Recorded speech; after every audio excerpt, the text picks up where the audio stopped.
I saw a TikTok video of a girl saying we need to prepare younger girls for when they come into the office, the drama and the trauma that older women will give them. I just want to add my 2 black cents in and let them be an older black woman too.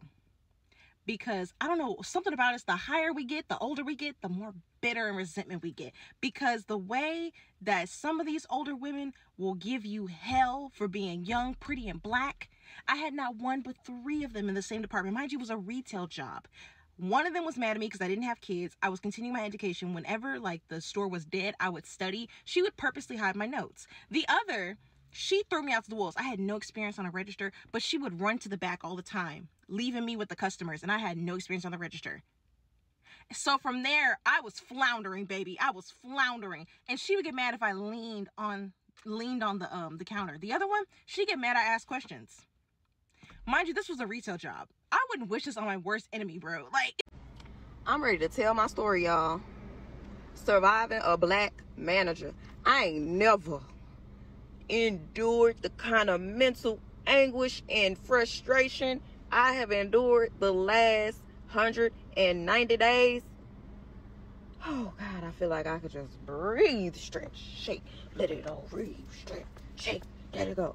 Now I've been on this job for like over a year, and halfway through that year they assigned me this black lady. Initially I was like, okay, cool, but then I seen how she got down. Y'all, I have been called every word but a child of God under her leadership. My mental health couldn't take it. But I promised my husband I was not gonna quit. I upheld my end of the deal. This question is just for black people that have a black supervisor, especially black women that have a black female supervisor. If that is not you, keep scrolling. Are y'all okay? I'm asking for a friend. This has nothing to do with me. When I say that she is having the worst experience with having an African American female manager, like she's had a white manager, you know, female, male, Indian, other ethnicities. But you would think, okay, it's a black woman that's in management. She gonna help me out. She gonna let me know the ropes, the ins and outs. She gonna have my back. That's why I asked if y'all are okay, because it's just like, you would think it would be, I got your back, but in reality, it's like, I'm gonna put a knife in your back. And why is that? If anyone is having a positive experience, can you please share that? Because I shared this story with my cousin, and she was like, oh girl, it's the same way for me. But she said her manager is a Nigerian, like an African female, and she said it's even worse. Black women as supervisors gives hella PTSD. I understand what she's saying. And I've had black women supervisors be both very good and also very bad. Here's the difference that I noticed. The black women supervisors that I had that were not so great, the only leadership experience they had, or the only exposure to leadership, was through mothering. Either they had become mothers at a young age, they mothered their younger siblings, or, you know, they only saw their mother. So regardless of how much formalized education they attained, it was hard for them to get away from this foundational leadership example of mothering. In contrast with the black women supervisors that I've had that have been excellent, they had no children at all or had became mothers after their formalized education and sometime in the workforce. So that's just something that I noticed in my personal experience. Let me know in the comments what you think.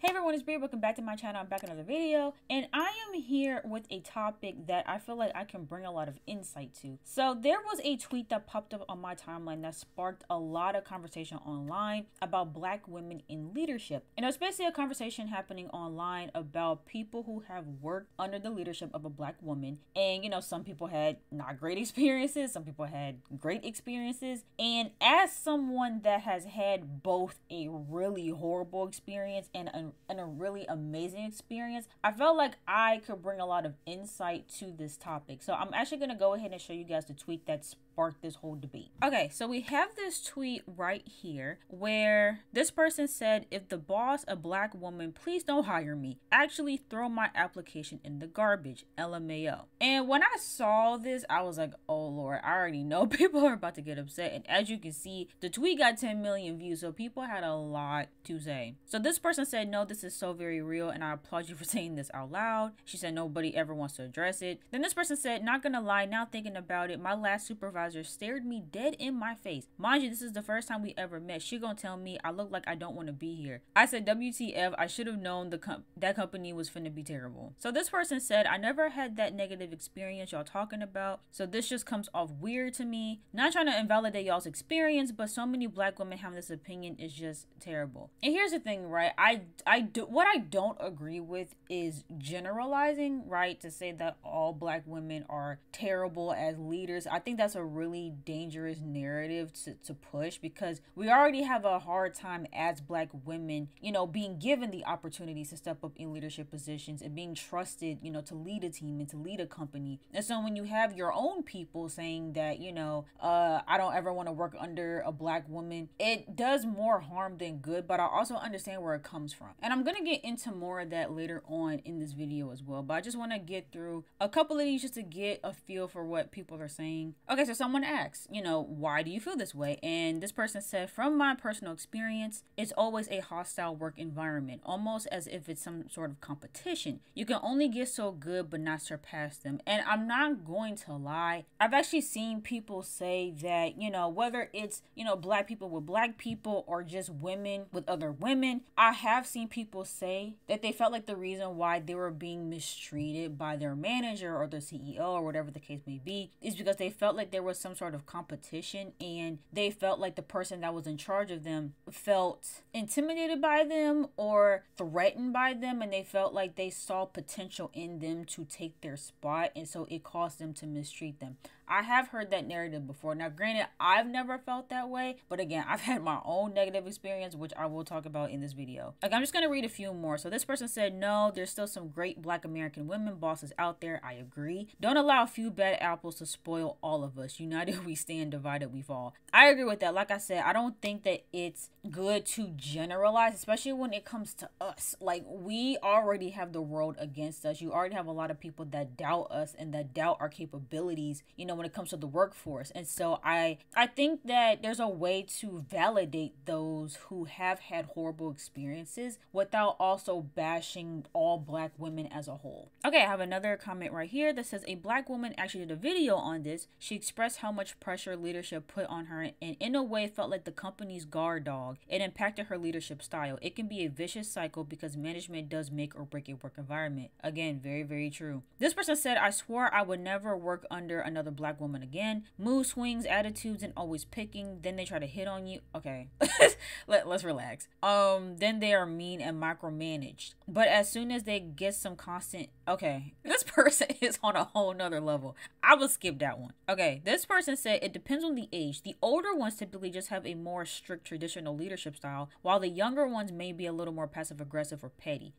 Okay, again, these are both kind of negative stereotypes to put on people, but I do think there is some truth to it being an age thing as well, because I have found that older people in leadership are much different from some of the younger people in leadership. And when I'm thinking older and younger, from an older perspective, I'm thinking of like baby boomers and Gen X, and then for younger, obviously, you know, Gen Z or millennial. Okay, so now that we looked into what some of the people online were saying, I'm gonna get into my own personal stories. So I have both a really, you know, great, amazing experience working with a black woman, and I also have a traumatizing experience working with a black woman. So I feel like I can bring a lot of insight to this topic without being too biased, you know, to say like, oh, you know, black women, all black women are amazing to work under, or all black women are horrible to work under. I don't have that bias because I have literally had the complete opposite side of the coin when it comes to this particular topic. So I'm gonna get into the negative experience that I had first, and then I'll end it off with the positive experience that I had. So a few years ago, I worked at a PR agency. This was my first ever role in PR, and this was at a time where I was extremely desperate for a job. You know,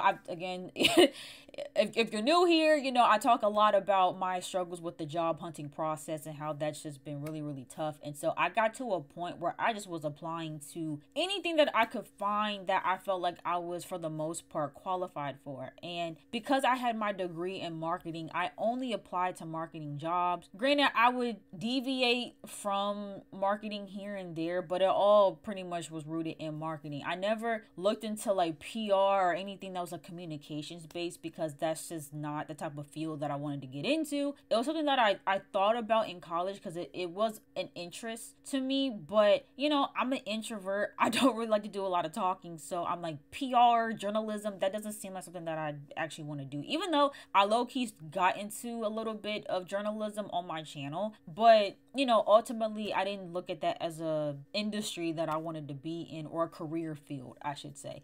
But I came across a PR job. I looked at all the requirements and I was like, I think I'm qualified to do this. Again, never worked in PR before, but I'm like, I could definitely see myself doing this job. And so, you know, I applied, and to my surprise, I ended up getting, you know, an interview offer. And this is where things immediately went downhill. And it's one of those things where there were so many red flags about this company and just the leadership at this company, but I was so desperate for a job and just to have some type of income. So I'm like, you know what, I'm gonna just go for it, right? And so, you know, I get the interview. I forget if she was the person that I interviewed with first. I can't remember who I interviewed with first, but basically the person that I would be reporting to, I ended up having an interview with her. This was by far the worst interview I have ever had to this day. And I've gone into plenty of interviews, you know, extremely nervous, you know, extremely anxious. I've talked about this too, like how I have major anxiety going into these interviews, because in my mind, I'm like, this could be life-changing for me if I get this position. There's always a lot riding on these interviews, so I tend to get very, very anxious.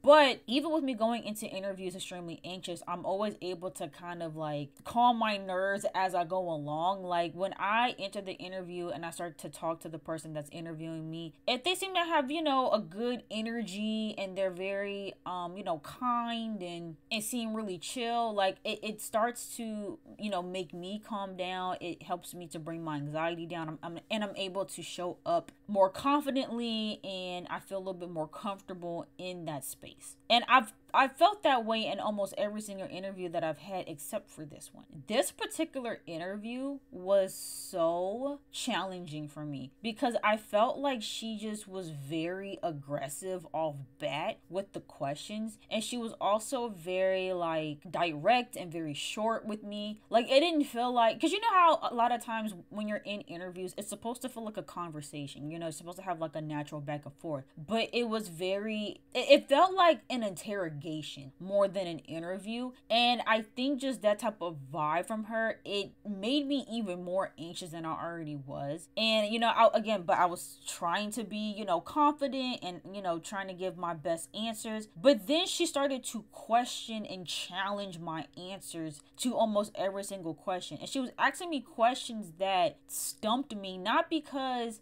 you know, sometimes you get the typical like, oh hey, how would you, you know, resolve conflict, and how would you do X, Y, and Z. But there were certain questions that she was asking me, like for example, I never forget, she asked me about working remotely, because this was a remote role. So she asked me, you know, have I worked remote roles before? And I was like, you know, yes, all of my jobs have been remote at this point. And then she asked me, you know, why have I only worked remote roles? And I was like, you know, I just kind of prefer the remote working environment. I enjoy working from home. I can kind of do things at my own pace. I can create an environment that allows me to like focus, and you know, like just giving her reasons as to why I enjoy working remotely. In every other instance where I've been asked that question, you know, I give my answer and they move on to the next question. But then she kept probing me, and then she's like, well, you know, have you ever worked in an office before or in an in-person position before? And I was like, no. And so she's like, so how do you know if you prefer remote work if you never worked in an office? And I'm just like, I mean, I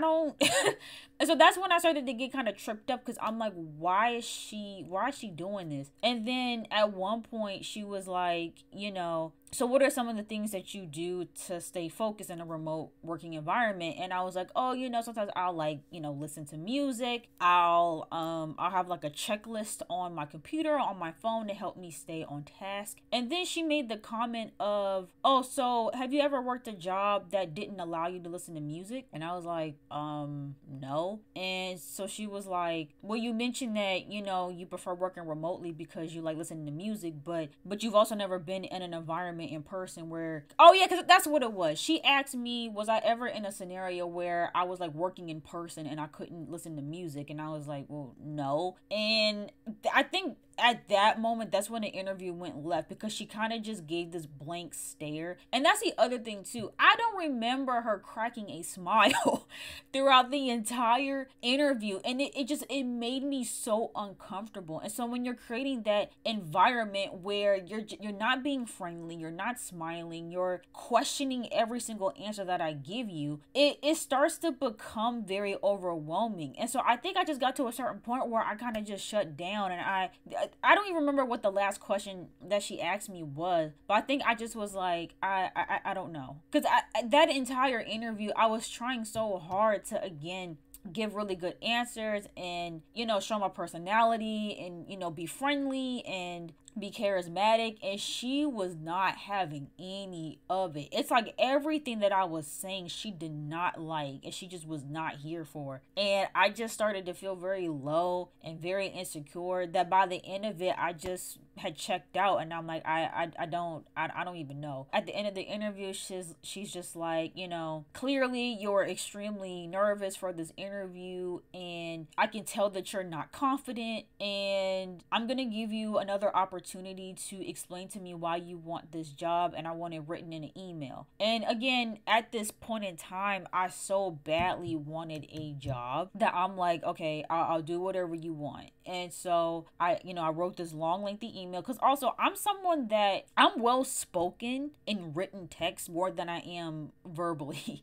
I am able to express myself very well through text, through email. If I'm able to write out my thoughts and my feelings, it comes out way more articulate and way more thought out than when I'm trying to just speak in the moment, especially again if I'm nervous and if I'm anxious or whatever the case may be. And so I was able to convince her through email, why I am equipped for this position, me wanting the position really badly. I'm wondering, should I show that email? But then I'll have to remember to go back in and blur out everything.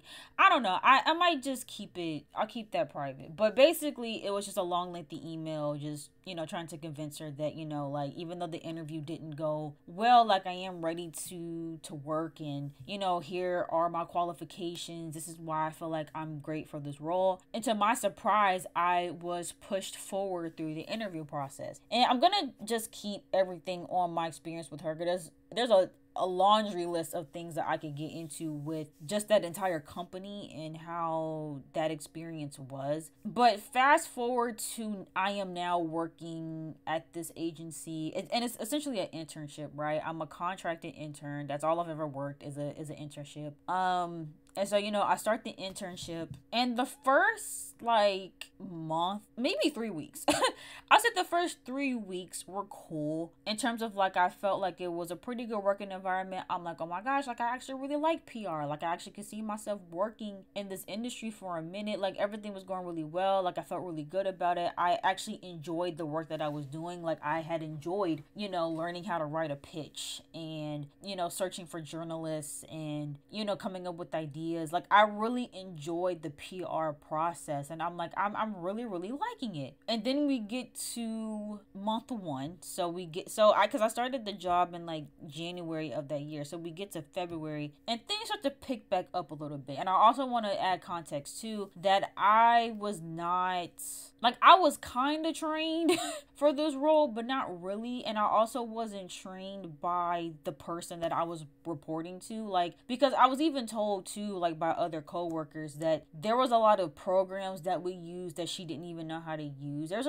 She was very I feel far removed from the company, even though she worked there. She didn't understand the tools that we were using. She wasn't really involved in the pitching process at all. She didn't train anybody on anything. She would take a lot of our meetings in the car. Like, she just wasn't very like present. And these were all things that I didn't necessarily pick up on at the moment, but again, in talking to other coworkers, I'm like, okay, this is starting to make a little bit more sense. So I started to feel like she started treating me differently than she was treating everybody else. I felt like she was harder on me for some reason, and it got to a point where I almost felt like she was not putting me on blast, but she was trying to like single me out a lot. And there were certain changes that she started to make because of me, and there was a lot of her being upset with me because of me being an introvert. And this is actually what prompted that video that I did on my channel that went viral about being black and introverted. This is actually where all this stems from, because in that job in particular, she hated the fact that I was an introvert. Like, and of course she didn't say that word for word, but it was evident. Like, she kept making it an issue. She kept having meetings with me. She kept saying it over and over again, like, oh, you don't talk enough, you don't say enough. And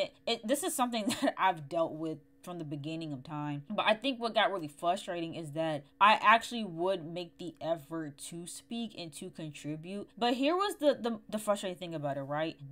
I'm an intern. I don't know anything about PR. This is my first PR role. I don't know nothing about nothing. I don't know nothing about the company, nothing about PR. This is all supposed to be a learning experience for me with very limited training attached as well to this job. And I felt like there was an expectation for me to perform at the same level as people who worked there full time, who had been working in PR for years or working at the particular company for years. She, for whatever reason, was expecting me to be at the same standard as those people. And so she would constantly compare me to other people and saying that, oh, you need to give ideas like such and such does. Well, such and such has been here long enough, and she's been in this field long enough to kind of know what to say. And it started to really take a toll on me, because it's like I'm expected to have all these great ideas and contribute so much when I'm literally just sitting there trying to learn. I don't know what's going on. I don't know. Like, I don't know enough to contribute. And instead of,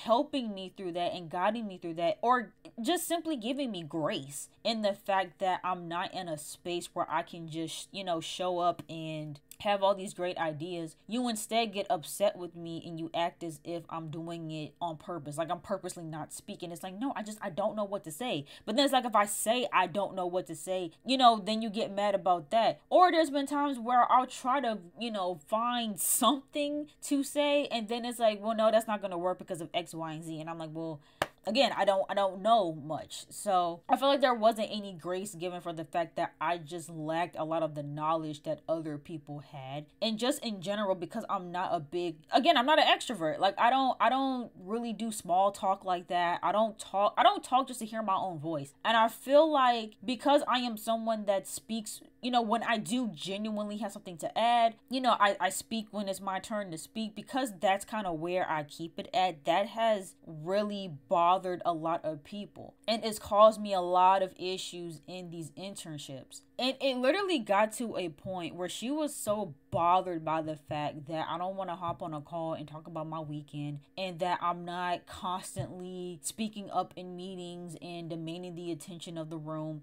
Because that was bothering her so badly, she had the audacity to add this new agenda item. Because for those of y'all who don't, for context, we basically had meeting agendas where we would write out what we would talk about at each meeting. And she started adding stuff to the agenda that hadn't been there before. They weren't doing this prior to me being there. She added these things specifically to get me to talk more. And that started to piss me off, because I'm like, why? Like, because it did start to feel like a lot of the stuff that she was doing was targeted directly at me. Like, oh, I'm going to make you talk. And it's like, why does me being quiet bother you so badly? Again, I could see if I was sitting there in meetings, mute the entire time, never saying anything at all, never contribute. But that's literally not not the case. And I hate when people try to create that narrative that I just sit there and I actively just stay quiet, either on purpose or in general. It's very rare that I'm in a Zoom call, a Teams call, whatever call it is,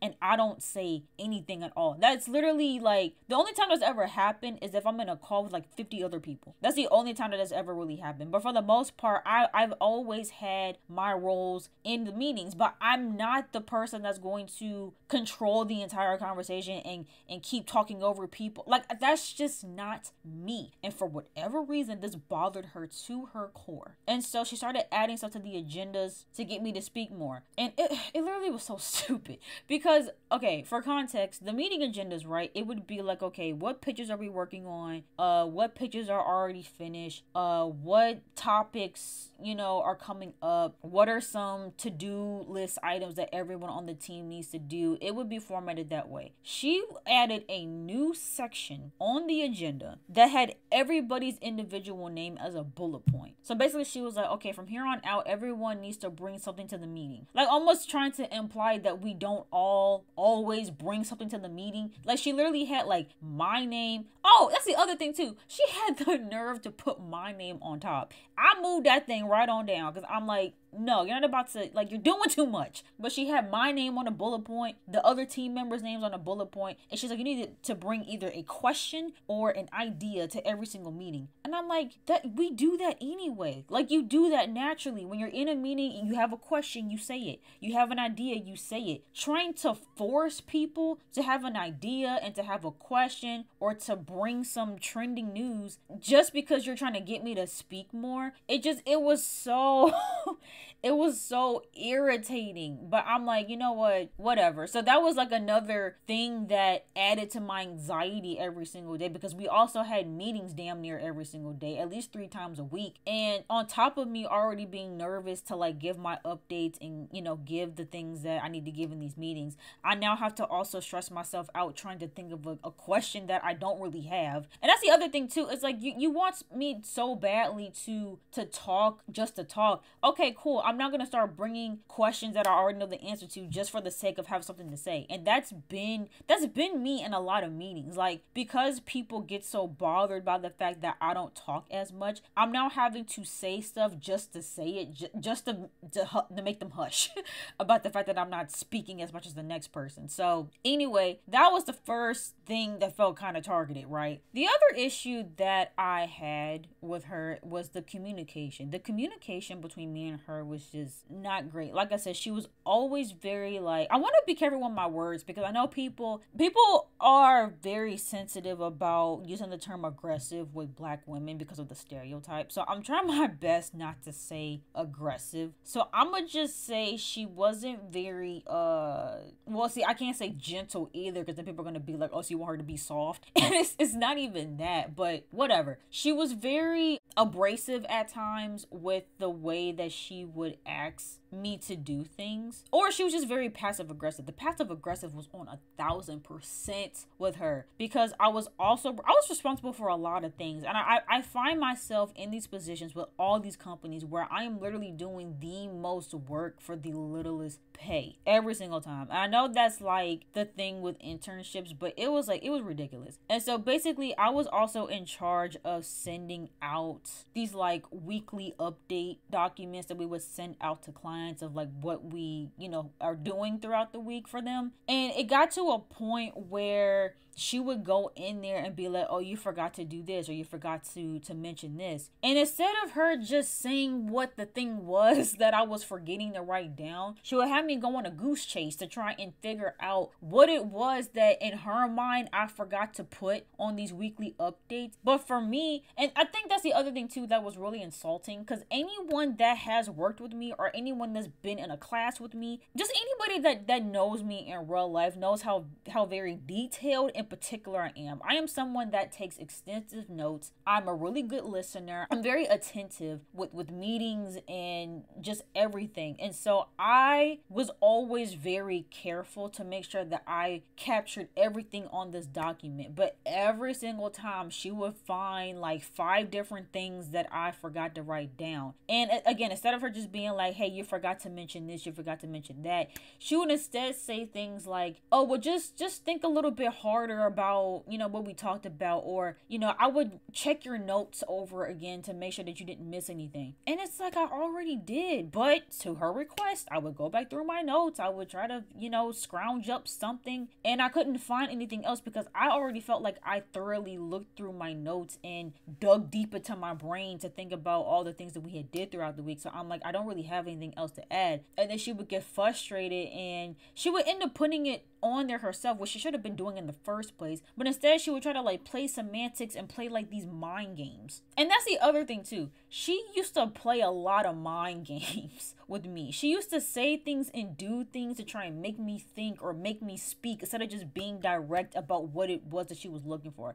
And that was my biggest issue with working under her specifically. She was never direct about what she needed from me. It was always this thing of, I need to figure it out, or I need to think harder, or I need to do X, Y, and Z. She couldn't ever just spit it out and say what it was that she was looking for. Or even when it came to doing these weekly updates or these meeting agendas, I had been doing it a certain way from the beginning, since I had been there, and based off of what was done in the past. And she would wait until we were 3 to 4 months into me doing things a certain way to be like, oh, I'm doing this completely wrong. This is completely formatted wrong. You're forgetting all these different details. You need to look over this and do it better. And it's just like, I've been doing these documents this same exact way for the past 3 to 4 months, and you never had any issues with it. Why are you now all of a sudden saying, oh, this is all wrong, you're doing it wrong, and then you're not even specifying what's wrong with it? Like, and it's just, that company and that experience traumatized me so much because it was just a constant mind games and the gaslighting. Because it's just like, I don't mind fixing my mistakes and showing up in the way that you want me to show up. Every single time I go into a job, my goal is to be a good employee and to do what I'm told, and you know, to do a good job. And so it's frustrating when someone is constantly making you feel like you're not doing enough and you're doing everything wrong, but then they won't even correct you. I'm literally asking to be corrected. Tell me what I did wrong, and you're sitting here trying to be vague and beat around the bush, and then also telling me that I'm not doing a good job. And it's just like, it got so frustrating. And you know, I started to beat myself up a lot about that experience because, again, like I suffer with that. I suffer with insecurities of feeling like I'm not doing enough, and I felt so defeated. But it wasn't until I started talking to my other coworkers that I'm like, okay, I'm not the only one that feels this way, for one, but for two, other people who had been there prior to me, they also noticed how much harder she was on me, how she was treating me in comparison to other people. And it was literally to the point where people would like check on me and be like, are you okay? Like, I understand like why you're feeling the way that you feel, why you might be stressed and overwhelmed. You know, you're new, give yourself grace, you're not gonna know all these things. And I'm like, okay, I appreciate my coworkers for making me feel validated and giving me that grace, because she wasn't doing that at all. Now this next part is what really did it for me, and this is actually the reason why I ended up quitting that job. She is the reason why I quit that job. So there was a particular meeting that we were having, and we were discussing what topics we were going to be pitching out, you know, in the next coming month. The topics that we had been handling, or the topics that we were coming up with and the topics that we were writing about, came from a production schedule, which was also something that I had to do all by myself. Didn't have any help with it, didn't know how to do it, and she wasn't willing to help me with it. She just wanted me to get someone else to help me who literally wasn't available. I told her that she wasn't available to help me, but then she still was like, well, you still need to tell her.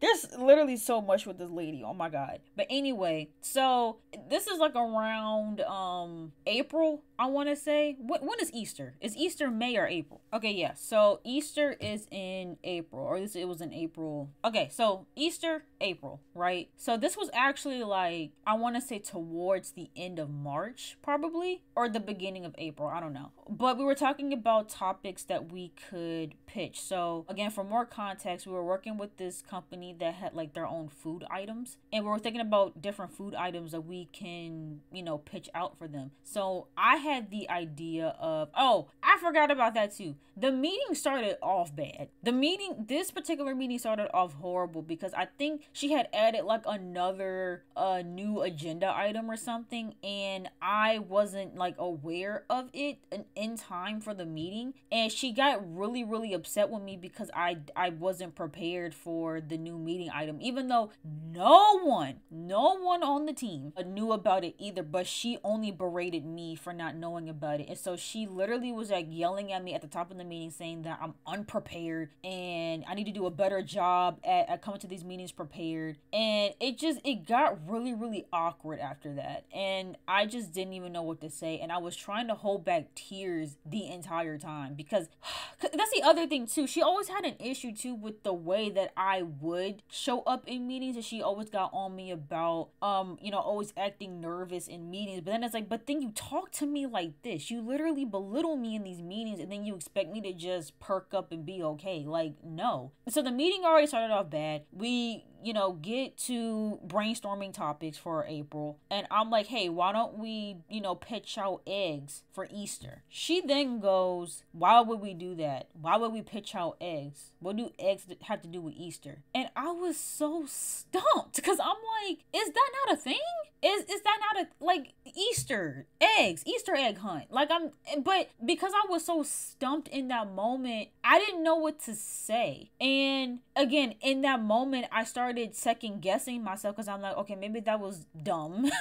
Maybe I shouldn't have said eggs. So I'm sitting here in my own head just overthinking everything, and I'm like, I mean, I don't know, I just like eggs, Easter, like to me it was common sense. But she was literally like, why would we do that? And I'm thinking like why wouldn't we? So I just was stumped. I didn't know what to say. And so then my coworker luckily jumped in because she actually felt really bad for me in this meeting because of how I was being talked to. So my coworker jumped in and she's like, well, you know, traditionally people host Easter egg hunts, you know, they paint eggs, so I think that would make sense for Easter. How about she gonna tell me, oh, I know that, but I wanted Bree to say it with more confidence. So here we are again with the mind games. Here we are with the mind games. So I'm sitting here thinking that you're genuinely confused as to why I paired eggs with Easter, but when it turns out that she was actually just trying to test me into pushing back against her and being more confident about my answer. And it's like, fam, I don't have time for the mind games. These meetings are already stressful and anxiety inducing enough. You trying to play all these mind games and trying to get in my head and trying to make me, and that's the other thing too that used to drive me insane about her, is that she would always try to push me into pushing back on other people. Like, she would always have this thing about like, oh, you need to push back and speak up against something if you don't agree. And it's like, most of the ideas and most of the things that I hear in these meetings I'm actually in agreement with. So I don't know why you want me to not necessarily create conflict. I understand what she was saying. Like, she wanted me to, like, if I don't agree with something, push back. But at that point in time, there wasn't really anything that people said that I could push back on, because again, I don't know nothing about PR. And so it was weird that in that moment with the whole Easter egg thing, she's like, well, yeah, like, you know, I know about Easter and eggs, but I was saying it like that because I wanted you to push back. I wanted you to be more confident about it. And it's like, fam, what is up with you in the mind games? And so it literally was after that she just, like, that, again, that entire meeting call, she just was belittling me, making me feel less than, was raising her voice at me. It was just really, really bad. And then after all of that, after I because literally after that meeting, I felt so low. I felt so low. I felt like I didn't want to be there anymore. I started to feel like, you know, maybe I wasn't meant to be there. I'm not capable at doing this job. I just felt very, very low after that, because I had already been dealing with months of her just making me feel like I'm not doing enough, I'm not showing up enough, even though I was doing great work. I was always finishing my work on time, but just the way that she would constantly play these little mind games to test me constantly, it got too much. And I think after her speaking to me, because she literally was like yelling at me in that meeting, and I had never been spoken to like that in a work setting ever, and it was extremely unprofessional, and it just made me feel feel so small. She made me feel very small. And even after she did all of that, then she had the nerve to kick me out the meeting so she could talk to my coworker about me without me being in the meeting hall. And it was at that moment that I decided that I was going to quit, because that job became mentally abusive. It did. Like, and I'm sure I'm forgetting other stuff that she did, because again, it just was months of just little passive aggressiveness, mind games, her adding new stuff to the meetings to put me on the spot. Like, she just was so bothered by the way that I showed up as an employee, and I feel like she put so many unrealistic expectations on me. And no matter how hard I tried to meet those expectations, it just was never enough. And it was always a question of what I wasn't doing or what I could be doing more of. Like, there was even one meeting that we had one-on-one where she straight up was like, okay, so what can I do to help you be better at your job? Like, what do you need from me to help you? And again, I'm stumped because I'm thinking I was doing a good job. I'm like, I don't know what you could be doing to help me, because I don't think I need help. Not from you. Like, I feel like I'm doing fine. I'm doing my best. And here's the thing that drives me crazy, right? In all these jobs, I've never had an issue with getting my work done, with being proficient at my job, and with producing great content. Whether it's a pitch, whether it's a graphic, whether it's a blog, whatever it is, I have never not shown up and showed out when it came to my job and my responsibilities. The only issue that I've ever had at any job is how much I speak and how I perform or not perform in these meetings. That has always been the number one issue. It's never been I'm not getting my work done. It's never been that I did a bad job on something or I created something that was bad. It's never been the quality of my work. It's never been the efficiency of my work. It's always been because of my personality. It's always been because of how much or how little I speak. It's always been that every single job. And it literally had me questioning, like, am I even equipped to be in the workforce? That's something I've asked myself, and I talked about that in the video that I did about, being in my 20s is confusing. I don't know if the workforce is for me. And I'm not saying that from a place of being lazy and like I don't want to work. It's the fact that I can't even get ahead and I can't even be given opportunities because of who I am as a person. It's starting to feel like I'm not getting certain opportunities because of my personality.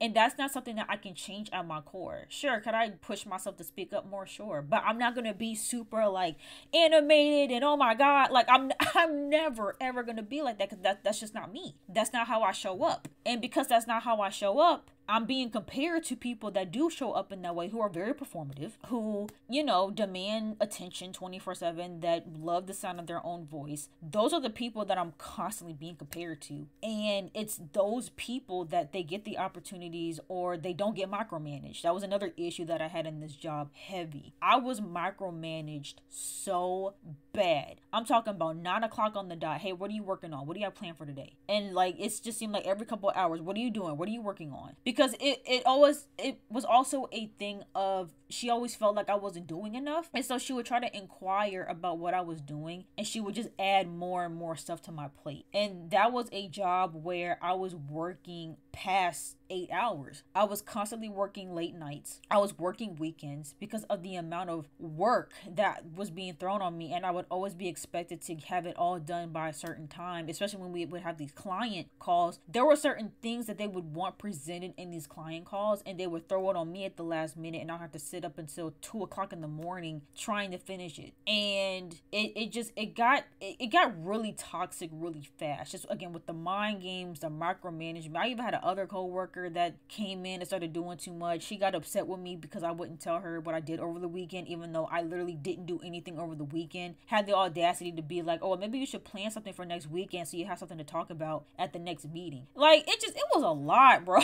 It was a lot with that job. I also felt like they didn't really really value and respect junior level talent at this company either. I felt like the people that were older had a lot more respect, and the people that were younger were not respected at all. And it just was a very toxic work environment, and you know, it just put a really bad taste in my mouth. Now granted, even after all of that, I didn't sit there and go, oh, you know, I can't work with black women ever again because of this experience. I'm fully aware that all black women are not like this, but I also can't act like my experience working under a black woman at that particular company was by far the worst experience. And it was so bad that I literally said that I never wanted to work in PR again. I'm like, this would be my first and last PR. It literally made me hate PR. I went from really enjoying it to really hating it because of her. And I just, horrible experience.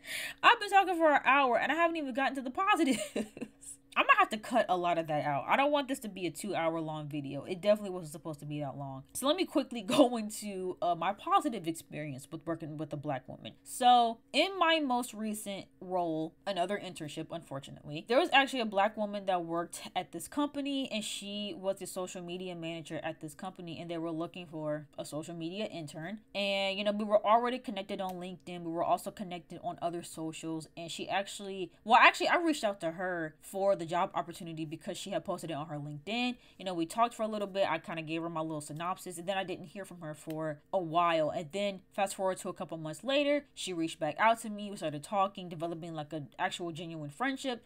And she was like, hey, if you're still interested in being an intern at the company that I work for, the opportunity is still available. And so that's how I ended up getting that job. So again, off rip, black woman looking for another black woman, hooked me up with the job. Didn't have to apply, didn't have to submit anything, literally just got the job through connecting with another black woman. And so she ended up being my direct report, and she literally was the best manager I've ever had at any job. She created such a safe space for me. She was always very honest with me about things that were going on at the company.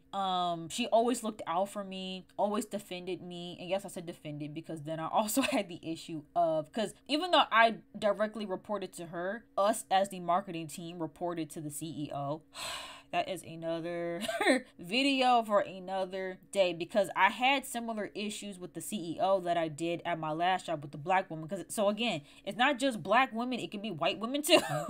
it can just be women, it could be men, whatever the case may be. Now, I can't speak for working under a man because I've never worked under a man before. All of my direct reports for all of my past internships have all been women. They've all been women. But again, in this most recent role, I had a black woman manager. She literally was amazing. I enjoyed working with her. She made me feel so comfortable. This is probably the most comfortable that I had ever felt working with another co-worker. Our meetings didn't even feel like meetings really. Like, they were very chill, and I felt very comfortable. My anxiety with meeting with her subsided very quickly. And I think it also helped too that we were closer in age. So I just felt like she could see me. We could relate to a lot of things. And she always treated me like we were equals and not that I was like working beneath her, which I really appreciated. And again, was very new to me. Someone that actually considered me to be a peer, and someone that looked at me for my expertise and, you know, what I knew how to do. Like, it was very refreshing working under her. And, you know, she always looked out for me. She even pushed for me to get a higher salary when I was first joining, because it actually had went from I was supposed to be unpaid to I was supposed to get a certain amount of money, and then she was able to get that increase. And so, you know, again, I've had both instances of like having a black woman micromanage me, belittle me, make me feel less than. And then on the flip side, I've also had a black woman manager that made me feel so seen, made me feel confident, made me feel like I was working in a safe working environment, always looked out for me, uplifted me. And so I can say from personal experience that not all black women are the same when it comes to leadership. I can validate both experiences. And yes, there are some black women out there that treat the black women below them horribly, but there's also ones that really look out. And so I think just to that point, it is important still to have black women in leadership, right? Now, obviously you would hope that they all are like that. They all are women that are going to look out, that are going to be there. And some of them, you know, fall short of that. And it could also be an age thing, because again, the black woman that was treating me horribly, she was older than me. And then the one that actually treated me like a human being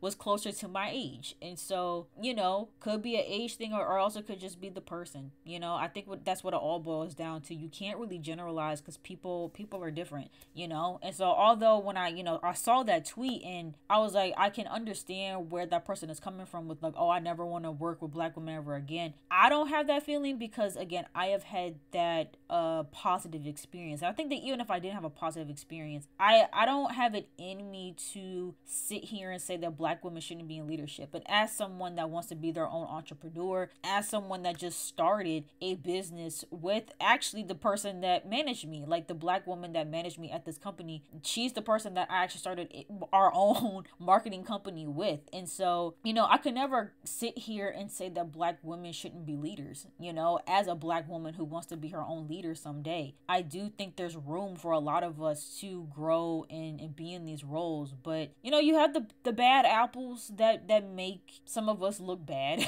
and that contribute to those stereotypes. But just as I saw people saying that they had bad experiences, I also saw a lot of people saying they had the best experiences. And I think that's the other thing too. It's like, I didn't even really see a lot of people saying that they had like just okay experiences. It was either they had a horrible experience or the best experience ever. Because honestly, I feel like when it comes to having a manager or a CEO or the VP of the company, whatever title that they hold, I feel like you're gonna get the highest level of support and comfort from someone of your own community. And that's not to say that, you know, a white woman or a Hispanic woman or an Asian woman that you're working for can't also show up for you and treat you well as an employee. But there's something about looking out for your own. Again, although you have those few bad apples, I feel like as a black woman, no one's gonna look out for me more than another black woman. And so yeah, those are my overall thoughts. I'm so sorry I spent most of the video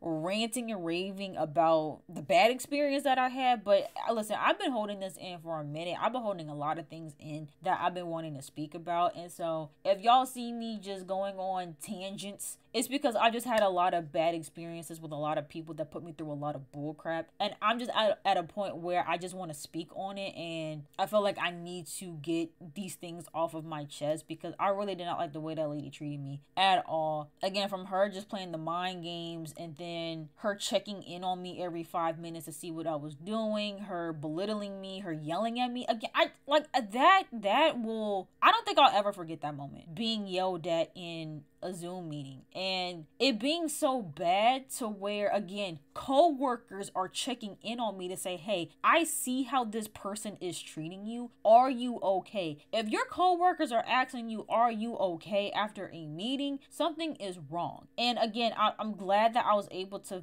feel valid in feeling like I wasn't being treated fairly because other people saw it. Like there were even coworkers too that would say like, hey, I see how she talks to you, because we had a Slack channel that we would communicate in, and she would often give me stuff to do in the Slack channel with the entire team or whoever was assigned to that client. People would literally be like, yeah, like I see the way that she speaks to you, like, you know, like, are you okay? Like, how are you handling that? Like it was bad. Like it was really, really bad. And people literally like specifically told me that she would treat me worse than she would treat other people, or she would talk to me in a way that she wouldn't talk to other people. And that's when I knew I had to get up out of there. But luckily, fast forward to today, I had a great experience with a black woman manager who treated me well, who made me feel safe, made me feel seen, and I was actually able to show up and perform as my authentic self under her. Now, the person that was above the both of us, that is another story